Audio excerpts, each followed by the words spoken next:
Hello my friends, Caitlin here, and do you struggle with maintaining a healthy level of self-worth? It feels weird to be silly here because this video is about mental health and suicidal ideation and self-worth, and it's a serious thing. But if you're on this journey too, then let's talk about it.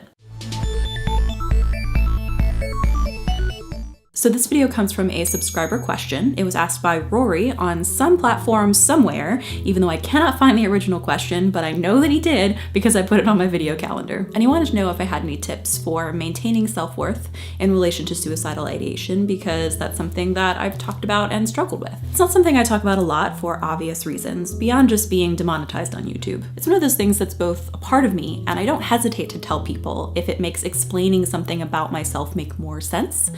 But also it's something that I kind of have to put on a shelf. I can't let my identity be, oh, I'm the girl that wanted to die all the time growing up. Honestly, even though thoughts of wanting to die definitely still come up sometimes when I don't take my antidepressant properly or life can just get particularly overwhelming, I have to think of myself as someone who doesn't think like that in order to function properly. I've said die too many times, haven't I?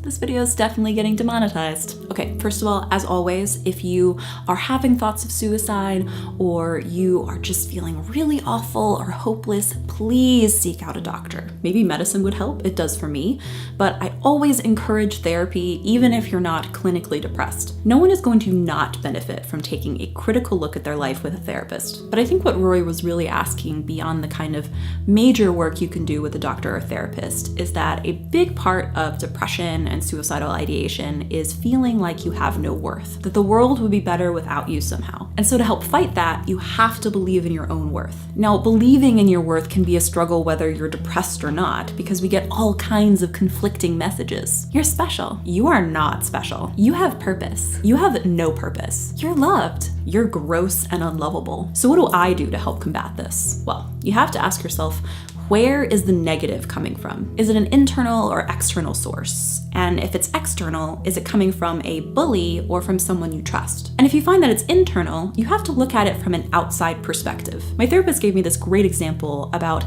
catching these statements about my worth in a baseball mitt and taking them out and looking at them and asking myself, is this really true? If it isn't, then you throw it out. If it is, or it seems like it could be, or it brings up a particular reaction in you, then you hold on to it for a little bit. You inspect it, and you try to figure out why it's making you feel this way. Basically, dig deeper than I'm ugly, or I'm stupid, or I'm worthless. You have to ask, why do I think I'm ugly, or stupid, or worthless? I am almost 100% positive that if you really ask yourself that question, the answer is not going to be because I am. It's probably going to be more along the lines of because I'm angry at myself, or because I am afraid I am. Gosh, fear is such a powerful driving force in our lives sometimes.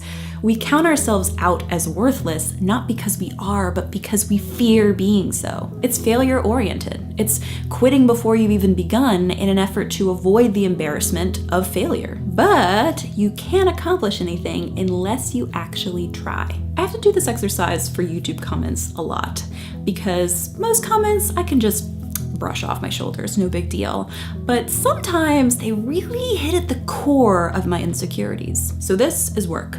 Maintaining your self-worth is work. You have to make a habit of inspecting the thoughts that you let guide your behavior and inner dialogue. And the more critical you are with them, the more you learn to throw out the unhelpful and hurtful ones, the better you get at it. I'm still not great at it, so don't think that this is me preaching at you, but it's something that I have to remember and try to implement in my life, especially when I'm feeling down on myself. So hopefully it's at least a little bit helpful for you. Thanks again to Roy for the subscriber question. If you have your own question or video topic that you'd like to submit, just leave me a comment down below or click over here to fill out this super easy form on my website. And as always, remember that you can check me out on these other social media sites. And if you haven't already, don't forget to subscribe and hit that notification bell so you know the moment there's a new video. And I'll see you guys next Thursday. Bye.